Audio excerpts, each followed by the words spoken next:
All right. Good morning, everyone. I think you all know who I am. My name's Wayne Motts, and I am the President and Chief Executive Officer here at the Gettysburg Foundation. Welcome to 2022 Sacred Trust, and some of you survivors from the last storm we had here. Sorry if you were driven out last night at 4:35 when we had to run you out of here. And we just are just great to be back, and we've got much better weather, I think, for today. So it's my pleasure to introduce one of our partners in putting this all on, of course, Gettysburg National Military Park, Eisenhower National Historic Site, and that is Chief of Interpretation and Education, Christopher Gwinn. You probably don't know that he was out sheltering in place last night, and I saw him soaked head to toe with water. And so this is a man that goes above and beyond the call of duty in everything he does. And we are so great to have him here at this park working tirelessly on your behalf, and the staffs of both the National Park Service and the Gettysburg Foundation working flat out to make a great weekend for you all, and all the interpreters and the volunteer staff and the paid staff, everybody working flat out to make this a great weekend. So let me tell you a little bit about Chris. He is, of course, going to speak on the Twilight of the Blue and the Gray, the last reunion of Civil War veterans at Gettysburg, where we had 1,800 Union veterans here for the 75th anniversary of the battle. Chris is a 15-year veteran of the National Park Service. He is a 2006 graduate of Gettysburg College, and he holds a master's degree in public history. He has worked as an interpretive ranger at Antietam National Battlefield, Boston National Historic Park, and the National Mall and Parks, where he created some of the first public programming conducted at the Martin Luther King Jr. Memorial. Can you imagine you get to be the person putting the public programming together, and for generations people are going to be looking at what you put together? How profound all of that is. Currently he is the Chief of Interpretation and Education at Gettysburg National Military Park, as I mentioned, and he manages and oversees all aspects of the visitor experience.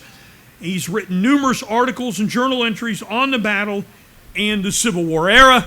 So help me welcome our Chief of Interpretation and Education here at Gettysburg National Military Park, Mr. Christopher Gwinn. Chris.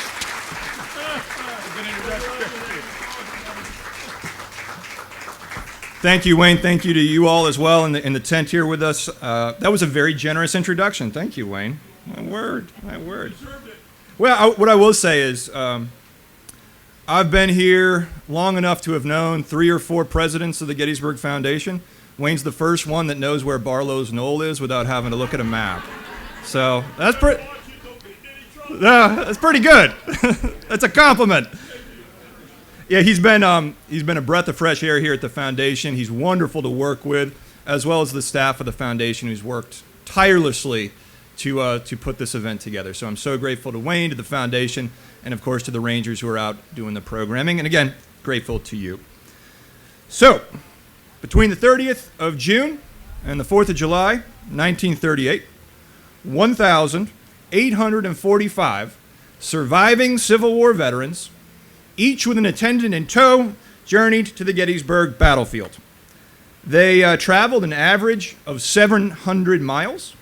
They came from every state in the Union with the exception of Rhode Island. They were old. They were old dudes. Average age was 94. The youngest was 88. The oldest claimed to be 112, which I don't believe, but that's how old he claimed to be. And for virtually all of them, it would be the last great adventure of their lives. And among their ranks were veterans who had served in some of the storied units of the American Civil War. The 54th Massachusetts, the Philadelphia Brigade, the Stonewall Brigade, USCTs.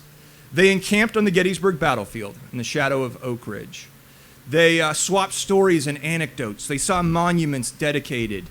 They were the center of attention for about 400,000 people who journeyed to Gettysburg to see this reunion, to see this anniversary. 400,000 people. The biggest event to ever happen at Gettysburg is not the battle. It's the 75th anniversary and the final reunion of the Blue and the Gray. On July 3rd, President of the United States, Franklin Roosevelt himself, came to the encampment and dedicated the Eternal Light Peace Memorial. And then on the 5th of July, the veterans started to return home. And really, a page in history turned. It was the end of a chapter. It was the end of a chapter and a transition from Gettysburg as something that was lived to Gettysburg that was something that's remembered. And the 1938 reunion would really capture the imagination of the entire country, and it captivates us still. We still are drawn to this event, in part because of images like this. And I'm sure many of you have seen it. It shows a Union veteran and a Confederate veteran shaking hands across the stone wall they battled over in 1863, and that divided them during the American Civil War. But now they're, again, clasping hands. And it's a very powerful image. Again, that really defines how most Americans today in 2022 remember that event. It's about reconciliation. It's about Union and Confederate veterans coming together on the Gettysburg battlefield, not enemies, but now friends. And I looked at this image for a really long time, and again, I'm kind of drawn to it. And the more I look at it, the more I notice different things. So if you look to the periphery, if you look to the margins, you'll see some vehicles and looks like some military equipment off on the far left. I had to crop it on the right, but there's some buses along what's Hancock Avenue. And you'll notice, if you've got a good eye, there's a little cord that runs the length of the stone wall to a microphone that's right beneath these two guys clasping hands. And the more I looked at that, the more I realized, hey, this isn't some candid photo. This isn't some organic thing that just happened. Oh, these guys are shaking hands. Let's photograph it. This was a highly choreographed event. This is a staged thing. And I became fascinated by all of the things that were happening beneath the surface during that 1938 reunion. All of the things that were pushed to the periphery or pushed to the margins. And so that's what I want to talk about today. I want to explore this reunion. Who attended? Who came to Gettysburg to participate? All the planning that went into it. And hopefully at the end of the program, you'll leave with a better appreciation for what a significant event this was for Gettysburg and how it still continues in some respects to define how we experience the battlefield today. But if you're going to understand the 1938 reunion, we got to go all the way back and talk about some of the other blue-gray reunions that happen on the Gettysburg battlefield. And the first thing I'll tell you is we focus a lot on blue-gray reunions when Union and Confederate veterans are here together. They didn't happen all that often, though. They're actually relatively rare. More often than not, when veterans return to the Gettysburg battlefield in the 1880s or 1890s, they're coming with their comrades.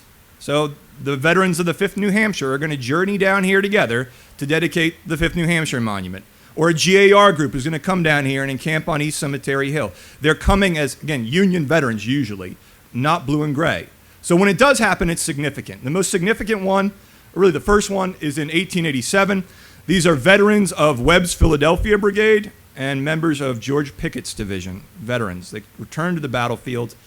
They do have a handshake across the wall. It's really kind of this organic thing that just happens. And there are newspaper accounts of these guys having a ball together. They're getting drunk downtown. They're hugging each other. The National Tribune wrote about liquid refreshment and cigars everywhere. It was this very kind of celebratory event. That's really the first big blue-gray reunion that happens here. That is nothing compared to the 50th anniversary of the battle in 1913. It was a reunion that was called the Great Peace Jubilee. It is massive. We're talking about 44,000 Union veterans, almost 10,000 Confederate veterans. They're held in what they call a great camp. It's about 6,000 tents. And over the course of that reunion in 1913, almost 700,000 meals were doled out to these guys that came back to the Gettysburg battlefield. Again, it's an amazing event. The president comes, Woodrow Wilson this time. He gives a speech where he says, "We have found one another again as brothers and comrades in arms, enemies no longer, generous friends rather, our battles long past, the quarrel forgotten." Now, at the end of the 1913 reunion, the governor of Pennsylvania makes a speech. And in that speech, he makes a promise. He promises that the state of Pennsylvania in 1938, 25 years into the future, will invite back the surviving Civil War veterans for one last reunion. So he makes that speech and that promise at the end of the 1913 reunion in Gettysburg. And so time marches on, and in between 1913 and 1938, a couple things happen. There's a world war. There are new amendments. Technology is evolving. People have radios now. Cars, which were a novelty really in 1913, by the 1930s, there's 26 million automobiles in the United States. There are paved roads. There's a depression that really dominates the 1930s. So there's all this change that happens between 1913 and 1938. There's this evolution that the country goes through. And just as the country is changing and evolving, so too is Gettysburg National Military Park. In 1913, the park is managed by the War Department. By 1933, however, the battlefield is going to come under new management. This is going to be the National Park Service. Now, in addition to the National Park Service arriving on the battlefield, new monuments will be placed on the battlefield, primarily to Confederate states. We see North Carolina, Alabama, and Virginia up there. So now there's a counterpart to the Pennsylvania Memorial and George Meade. Now there's Robert E. Lee, Alabama, and North Carolina. So the battlefield is changing. And as I mentioned, the Park Service will arrive on the scene. And now my boss is not in the tent, I don't think, so we can talk about some of the interesting superintendents that have graced the halls of Gettysburg National Military Park. First superintendent who arrives here is a man by the name of James McConaughey. He is a World War I veteran. He is not a historian. He is a landscape architect. That's the lens that he's going to see this battlefield through. And he inherits a park of a couple thousand acres. There are about 1,700 monuments and markers that he has to take care of. And he's really going to be responsible for kind of creating the battlefield that the National Park Service is going to administer. And, the 1930s, it was a rough decade for the people of the United States. But it was a grand time to be in the National Park Service because the New Deal is just pumping money into the park system. And McConaughey, he changed the battlefield in some significant ways, some of which you can still see out in the landscape. So a lot of those comfort stations that we have out in the battlefield, McConaughey puts those in. A lot of the trails, some of the park roads that we still use. He does some interesting things. At one point in the Soldiers National Cemetery, all the stones were raised up, and he has them all sunken into the ground. To make it really easier to mow around, I believe was what his idea was. He thought the landscape was too cluttered with monuments, and so he started this initiative to plant trees on either side of the monuments again, he's a landscape architect. He does a lot of great things, though. He does a lot of great things. And I think McConaughey, he recognizes that the battlefield is going through a fundamental shift, as I said, from a lived event to a remembered one. Primarily, before McConaughey, it was the veterans who were going to come back and tell the story of the battle. But now McConaughey realizes the veterans are dying off, and the National Park Service is going to need to assume some level of responsibility. So he creates the first educational programs. He hires a historian named Fred Tilburg. Fred Tilburg is going to create the first auto tour map of Gettysburg National Military Park. They established the first visitor center in what is today the library downtown. So he does a lot of good things. But, McConaughey was right. The veterans were dying off. There is a shift that's happening. Between 1913 and 1935, an average of 1,000 Civil War veterans died each year. By 1935, the premier kind of veterans organization in the North, the Grand Army of the Republic, which at one time boasted over 500,000 members and was absolutely a political powerhouse, by 1935, they're down to a little over 6,000 members. Same thing was happening with the United Confederate Veterans. And at the same time, Park Service has taken over the battlefield. The veterans are dying off. The state of Pennsylvania remembers, oh yeah, we made that promise back in 1913. We should probably get working on that. And so they establish a commission And this commission, the Pennsylvania Commission, is going to be the driving force behind the 1938 reunion. They're going to be responsible for getting support from the federal government, from local agencies here in Gettysburg. They gotta work with all kinds of groups to achieve this. And there's really two guys that are at the forefront of this Pennsylvania Commission. And one's kind of the face, and one's kind of the guy that actually does stuff. The face is the guy on the left. He's John S. Rice. He's a state senator. He's got the political clout. He knows how to operate, through bureaucracy, and he's really the voice of the reunion, of the proposal, of the commission. The guy on the right is the guy that gets things done. So Wayne Motts answers to a board, but Wayne's the guy here plugging in the computers and doing the introductions. That's Paul Roy. Now, during his day job, he's a newspaperman. He works for Gettysburg Times. But he is going to be the executive secretary for the commission. And I absolutely love this photo of him. He's the guy on the right again, because I think it captures exactly who Paul Roy is. There's papers and stuff all across his desk. There's that sign behind him that says quiet. Like, I want to get that and put it in my office.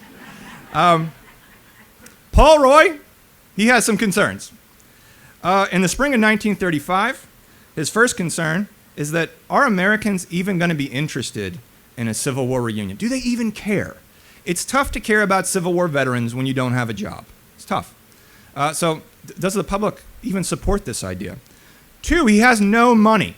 He has no money to make this happen. The commission gave him $15,000. That's how much money he has to play around with.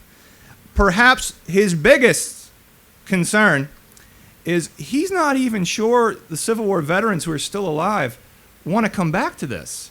As a matter of fact, he's pretty darn sure they don't. He would write, at first blush, it seemed financially and physically impossible, a monumental task for which there was a painful lack of enthusiasm. Now, the first thing he has to do is he's got to convince these Civil War veterans, these 80-year-olds, these 90-year-olds, to support this project. And, it's 75 years since the American Civil War, but there's still a lot that divides the North and the South, Union veterans and Confederate veterans. What the war was about, how the war should be remembered, the iconography of the war. The Confederate battle flag, for example, was very controversial. Union veterans didn't want to see it. Confederate veterans wanted it seen. They wanted to bring it with them. And so Roy realizes he's going to have to sell this idea. He's going to have to convince these veterans to come to Gettysburg. And so the first thing he's going to do in September of 1935 is he's going to go to the reunion, the rally of the United Confederate Veterans taking place in, I believe, Amarillo, Texas. He's going there uninvited. He's crashing it. No one invited him to come to this. But what he needs to do is he needs to convince the most powerful guy in the United Confederate Veterans to support this reunion. That's a guy by the name of Harry Lee. No relation to Robert E., different guy. But he's the Adjutant General of the United Confederate Veterans. He's got all the power. And Harry Lee absolutely does not want his organization to go to Gettysburg. And so Roy kind of corners him in the lobby of this hotel where they're having the reunion. And he makes his pitch. And Lee says to Roy, he says, "Young man, I thought you would come down here to try to get my organization to meet with those damn Yankees. But I'm here to tell you it is a no-go. The answer is no, emphatically and positively no." And then a reporter asked him later on what he was going to tell the Pennsylvania Commission about the reunion. And Lee said, "I'm going to tell him to go to hell." And that's what he did. Then Paul Roy goes up to Grand Rapids, Michigan, where the Grand Army of the Republic is having their reunion, having their gathering. And they don't even allow him to talk to the veterans. They don't let him speak to the veterans. He conducts this guerrilla PR campaign to try to get the word out. He had to really work to get these veterans to come back to Gettysburg. Now, eventually, he's able to get the support of Harry Lee. Eventually. And he had to keep going back down south and to these cities in the north, pitching this idea, selling it. He's actually attacked in Jackson, Mississippi, by a group of the United Daughters of the Confederacy that scratch his face. Ultimately, though, Harry Lee buys into it, and the United Confederate Veterans put their support behind him.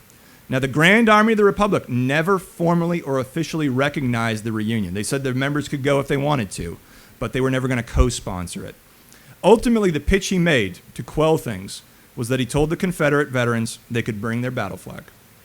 And he told the Union veterans, the Confederates are going to bring their battle flag, but you're not going to have to see it, and you're not going to have to march past it. It's going to be in their camp. And ultimately, that's what kind of settles things. But the biggest challenge for Roy and the commission wasn't so much resolving these issues with the veterans. It was time. They start the planning in 1935. In 1937, they asked the pension office to give them the addresses of all the surviving Civil War veterans that they knew of. And they sent out 12,500 mailings announcing this reunion. The next year, they send out the invitations, and they asked the pension office for an updated list. And now they got 8,000. 2,610 accepted the invitation. 1,845 show up. So time is the biggest issue Paul Roy is facing. They got to get to 1938 while there's still veterans alive. No one appreciated the issue of veterans' health and the fragility of this reunion better than the guy you see up on the screen. His name is Paul Hawley. He's a lieutenant colonel. He commands the 1st Medical Regiment of the United States Army. They're based out of Carlisle, just north of us.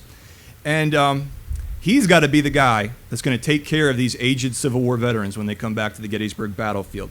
Now, the pension office estimated that during a stretch of about 8 days, under normal conditions, you could expect maybe 15 veterans to die. That's under normal conditions, where they're at home with their families. A train trip across the country to Gettysburg, Pennsylvania, camping out in a tent, meeting 400,000 people is not a normal condition.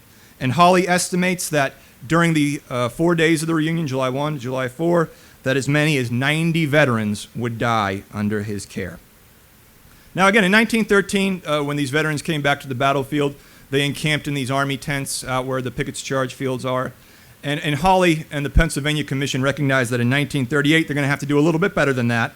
And so they go to Gettysburg College, and they convince the president to offer them the use of the Gettysburg College campus, which he does at no cost to the commission. And so if you were a professor or a student at the college on June 15th and you looked out your window, you would see a veritable city popping up across the campus. Now this image is taken just north of the town. You can see the campus on the far upper left. You can see Howard Avenue on the right. That's going to be where this reunion is kind of based. It was an amazing tent city. They had room to house about 7,000 occupants. They had mess halls, kitchens, 8 miles of boardwalk were installed. They ran telephone lines and electricity out to the camp. Each veteran was going to have his own tent. These 2 buildings would serve as headquarters. One is Pennsylvania Hall. The other on the left is called Glatfelter Hall. For 4 days, this is going to become the capital of the state of Pennsylvania during the reunion. Now, if you're a veteran, again, you get your own tent. It has 2 cots, one for you, one for your attendant, stools, chairs, padded chairs, water jugs. They did the best they could to make it as comfortable as possible for these veterans coming back. The camp would be segregated, not along racial lines, but along sectional lines. So there's going to be one section for the Union veterans. That's the biggest one that you see there. That's going to be directly north of the campus between that'd be the Carlisle Road and the Mummersburg Road. And then just beyond that, kind of where the soccer fields are by Gettysburg College, that's going to be the Confederate camp. There you go, there's a Confederate camp. They're going to bring in about 200 Boy Scouts. There's going to be an Abraham Lincoln impersonator walking the camp, just like Remembrance Day today. So they did all this planning. But ultimately, the decision of whether or not to travel to Gettysburg for this reunion was an intensely personal choice for the veterans and their families. And in a lot of ways, I think it kind of mirrors what must have been happening in 1861 when these guys were young men. Should I go? The veterans, some cases are very excited, but there's also that concern. Are they going to make it? Are they going to be okay? Some men simply refused. They just weren't going to go. There was a man by the name of Joseph Doherty. He was from California. And he told a local newspaper that he wasn't going to go, that 75 years had not reconstructed him, and that he hated the rebels much in 1938 as he did in 1863. More typical was the sentiment expressed by a gentleman named John Claypool, who was traveling from St. Louis. He was a Confederate veteran, and he told a newspaper reporter that, quote, "Since the Lord has put up with the Yankees all this time, I guess I can also for a few days." And so they begin the train trip to Gettysburg. The first veteran to arrive does so on June 16th, 2 weeks before the reunion even started. He was from Manatee, Florida. His name was Alvin Tolman. He was in the Navy, served at Fort Fisher. And the reason that he arrived so early was because he said he, quote, wanted the pick of the Gettysburg women. That's not the funny part. The funny part is that his wife was with him. That's the funny part. Representing the Grand Army of the Republic was a gentleman named Overton Mennett. He came all the way from Los Angeles, California to be here. John Claypool is the guy on the right. He's the Confederate veteran representing the United Confederate Veterans that came from St. Louis, Minnesota. That guy I told you about, Harry Lee, the one that really put his support behind the idea of a reunion, he dies before the Gettysburg reunion, so he never makes it here. One of the last things he expressed to his wife was that he wanted to go to Gettysburg even if they had to carry him on a stretcher, but he doesn't make it. From Louisiana came these two guys, S.T. Seagraves and Henry Turk. They brought their guns with them. It's unique. From Oklahoma came the likes of John Harvey, John Harris, and William Freeman, all of them former Confederates. And visitors were surprised at the number of Confederate generals they encountered in the camps. And what they didn't realize was those were like honorary ranks from being in the United Confederate Veterans. They weren't legitimately Confederate generals. But like every time a Confederate veteran talked to a newspaper, he referred to himself as, General this or General that. It's like the Remembrance Day parade. There's 1,000 James Longstreets and Robert E. Lees in Gettysburg. The likes of N.G. Van Zant from Sterling, Illinois, came to the reunion. He had enlisted in the 9th Illinois Cavalry in 1864, but he was also in the Salvation Army during World War I and was actually in Europe. So he was the only guy to technically have served in the American Civil War and World War I that was at the reunion. They traveled from as far away as Canada and California, like I said. This guy barely had to travel at all. His name was George W. Krug. He was 92 years old. He came all the way from Littlestown, Pennsylvania, an epic journey of 9 miles to take part in the reunion. All told, 1,845 veterans made it to Gettysburg. The vast majority, 1,359, were Union. About 486 Confederate veterans showed up. And this next thing was probably the most interesting thing I discovered. From the 1913 reunion, in my research into that event, I realized that African American veterans weren't really part of that. They served as laborers, but the veterans themselves weren't invited to come back. And I thought the African American newspapers would be very critical of this event, and I was wrong. African American newspapers from places like Baltimore, they lauded this event, and you know why? One, they're invited, and as many as 58 African American veterans returned to Gettysburg for this reunion, but the camps aren't segregated along racial lines. So these guys are coming from some communities that are deeply racially segregated. And now for 4 days in Gettysburg, their neighbor's a white dude. They sit in the same mess hall as everybody else. And so when you read the headlines, Yanks and rebels bury hatchet, erase color line at last encampment, they hail it as this landmark moment where there's a degree of racial equality. It's remarkable to them. One African-American newspaper would report, quote, all traces of discrimination, both as to racial identity and geographical location, were absent.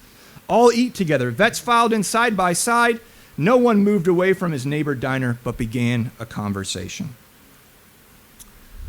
As many as 42 of these veterans claim to have been participants at the Battle of Gettysburg. It's roughly 3% of all those who attend. Among them was a gentleman by the name of George Hamilton, who had served in the 140th Pennsylvania and vividly recalled charging into the wheat field on July 2nd.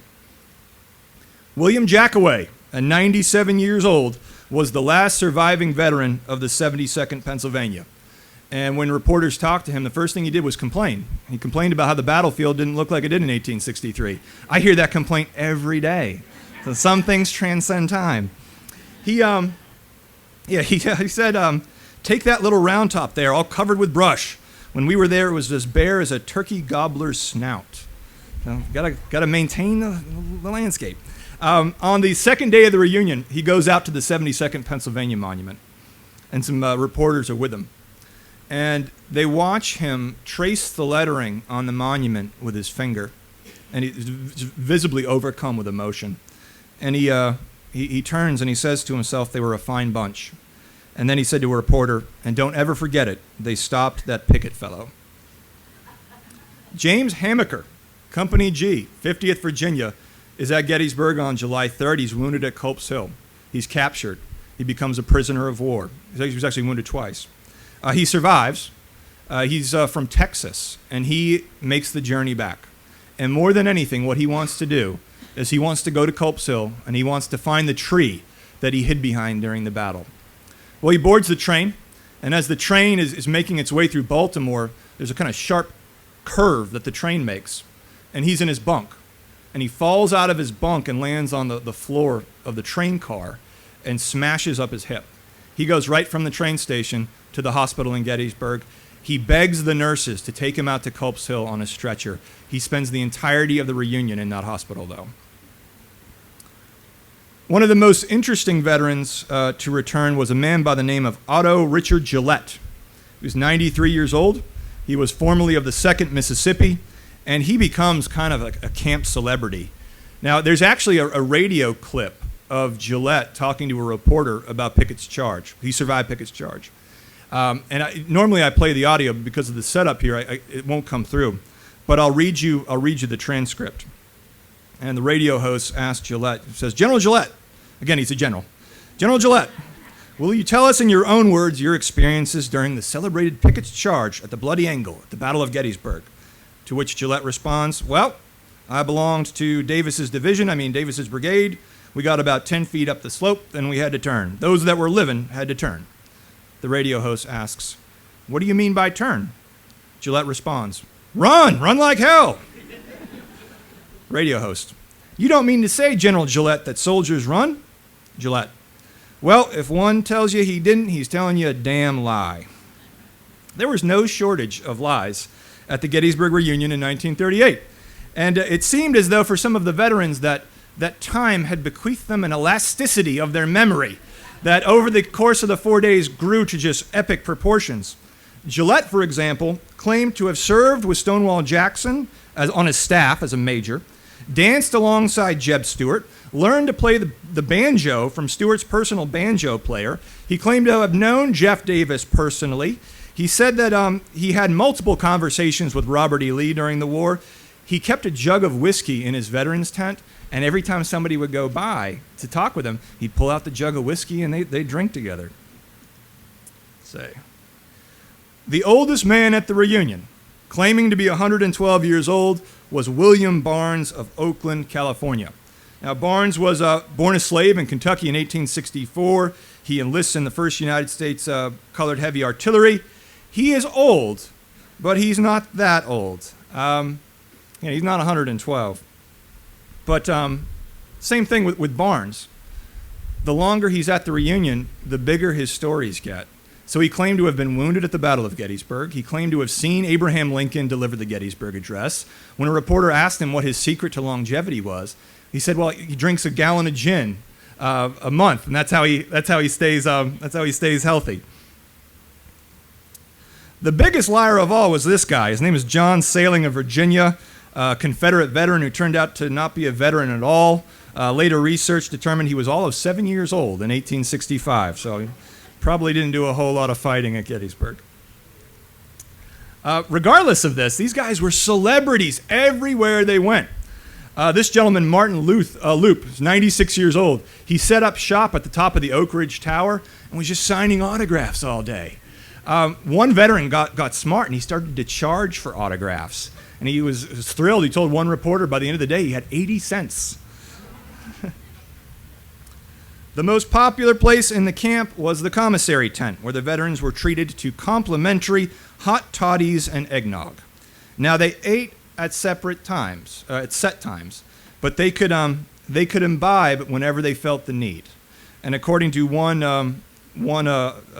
individual working the tent, he said that, quote, they were always feeling the need. One official reported a dire situation. By the end of the first day of the reunion, they had already run out of booze.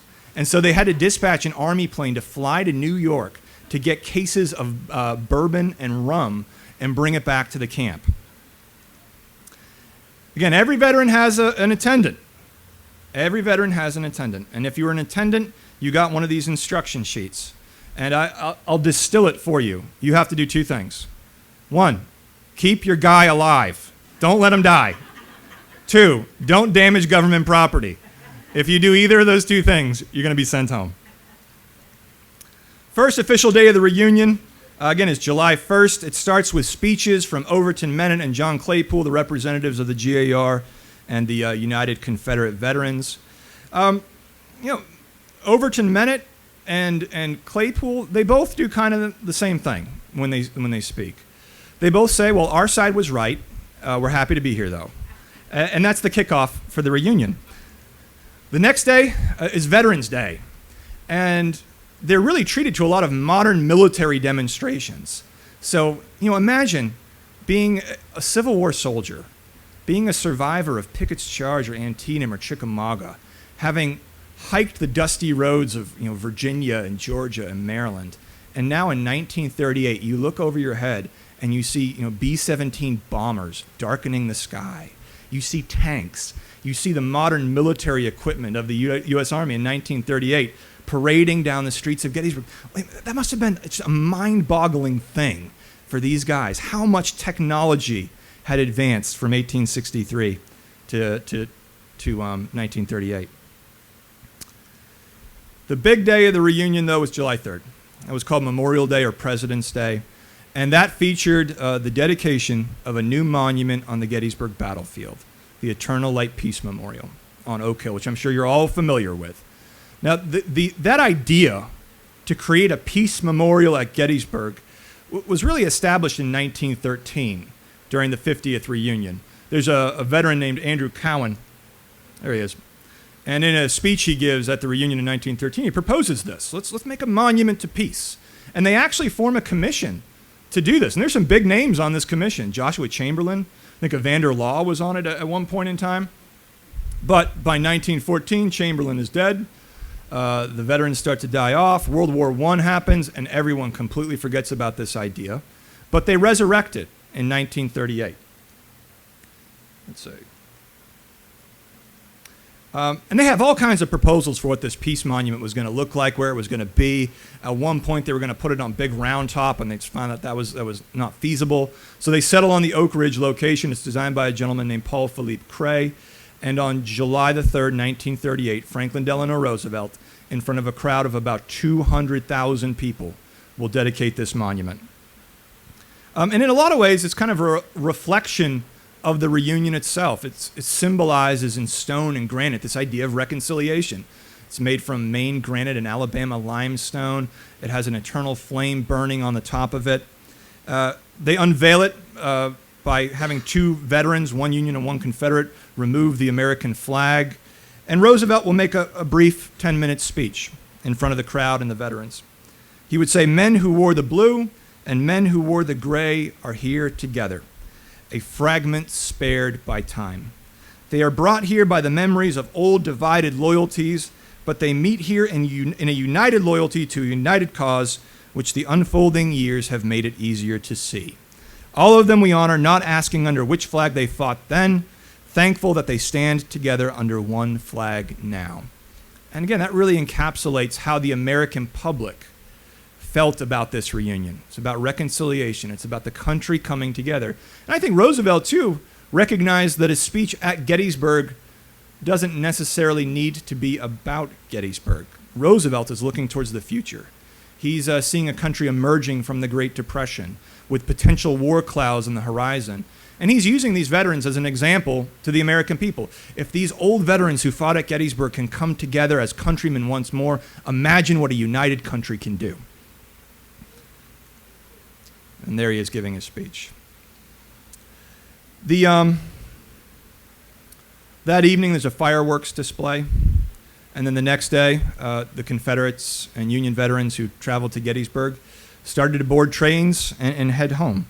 And again, really, a chapter of history closed. There would be no more great reunions of Union and Confederate veterans at the Gettysburg battlefield. The tent city was soon demolished and dismantled.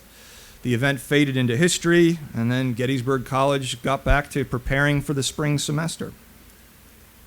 Within weeks of the reunion, Nazis would rally in Nuremberg, the Japanese army would overrun Canton, the year 1938 would close with the Kristallnacht pogrom against the Jews in Germany, and the completion of the Mauthausen concentration camp in Austria. And so, if the 1938 reunion is the closing of one chapter in American history, it also kind of marks the beginning of another chapter, another conflict, which of course would be World War II. The 38 reunion is shrouded in myths. One of the most persistent is that during the event, none of the veterans died. That's simply not the case. Paul Hawley, commanding the 1st Medical Regiment, reported that during the reunion, 2 veterans had died. The Gettysburg Times put that number at 3. But think about that. He's anticipating that as many as 90 veterans would die, and only 3 do. That is remarkable.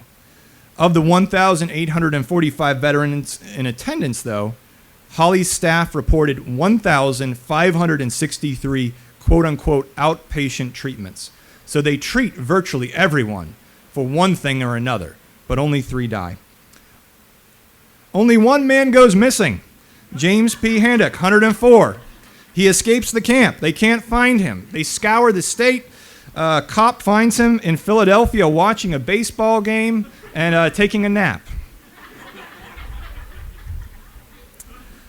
Paul Hawley, the guy that kept all these veterans healthy, he would go on to serve in World War II, and by 1942 he's dealing with a very different situation, Operation Torch, the Allied invasion of North Africa. And Paul Hawley would later give Jonathan Letterman credit for developing the medical system that they were still using during World War II. He said when he was in Europe, not a day went by that he didn't thank God for John Letterman. And I always wondered if maybe his experience at Gettysburg with these reunions really solidified that kind of legacy in his medical mind. John Rice, the face of the commission, well, he'd go on to a career in politics. Kennedy would make him ambassador to Netherlands. He passes away in 1985. Rice Hall on the campus of Gettysburg College is named in his honor. Everton Mennett, commander of the Grand Army of the Republic, died in January of 1941. The same year, membership in the Grand Army of the Republic dropped to 763. Remember, at one point it had 500,000 members.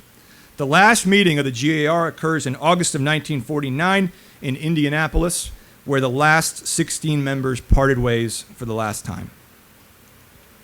James Hammaker, that Confederate veteran who so desperately wanted to find that tree on Culp's Hill, well, he makes it back to Texas, but by September of that year he dies as a result of his injury sustained traveling to Gettysburg. So you could argue that in a certain way he's the last veteran casualty of the Battle of Gettysburg. William Jackaway, the lone survivor of the 72nd Pennsylvania, became Philadelphia's last surviving veteran. He makes the headlines once more in April of 1941 at the age of 100 when newspapers interview him, and he says he wants to challenge Adolf Hitler to a fight anytime, anywhere, any style. He called him a big bag of wind. And he nearly outlives Hitler. He dies on April the 22nd in 1944. William Barnes, the elder statesman of the reunion, claiming to be 112, passes away in August of 1940. He's buried at the San Francisco National Cemetery under an unassuming headstone, and subsequent research has determined that he wasn't 112, he was probably 104. But that would still make him the second or third oldest man at the reunion. And the Peace Light still stands on Oak Hill today as a physical reminder of the reunion in 1938. There was a brief period of time in the 70s and 80s when they turned off the eternal flame and replaced it with this ludicrous sodium vapor lamp. Looked like a big light bulb screwed into it, but it still burns today. Historian Bruce Cadden called Gettysburg a national shrine filled with romantic memories, which are in themselves a kind of forgetting. And I think there are few chapters of the Gettysburg story that have been as romanticized as the 1938 reunion. You know, I started off with that photograph that you see there of the two veterans shaking hands across the stone wall. And, my hope is that after our talk, you have a greater appreciation for how this came together. It wasn't always destined to be. They had to convince these guys to come back. They had to figure out how they were going to take care of them while they were here. They had to do a lot of work to make the 1938 reunion what it was. And so I would encourage you, the next time you see that image, look for that little wire in the microphone, look for the Army trucks in the background. And I'll add just one last note. As they were preparing for the reunion, the National Park Service was helping set up tents, and they were laying electrical lines underground. And right in the rear of where this image was taken, they actually found a body. They found the remains of a Confederate veteran who had likely been buried there during Pickett's charge. And the then historian Fred Tilburg went out there. They took the bones and the skulls, and he boxed them up, and then they forgot about it and got ready for the reunion. So even in the background of that image, somewhere out there, are the remains of Union and Confederate veterans, or Union and Confederate soldiers who died at Gettysburg. So it's in a lot of ways it's a happy picture, it's a romantic picture, but just beneath that veneer is the tragedy that was the Battle of Gettysburg. I want to thank you all for your time and attention. Happy to take questions if there are any. I hope you have a good day today, a safe day today. I hope you stick around for the additional Sacred Trust lectures. And again, kudos to the Gettysburg Foundation, to Wayne, and to you all for making this event a success.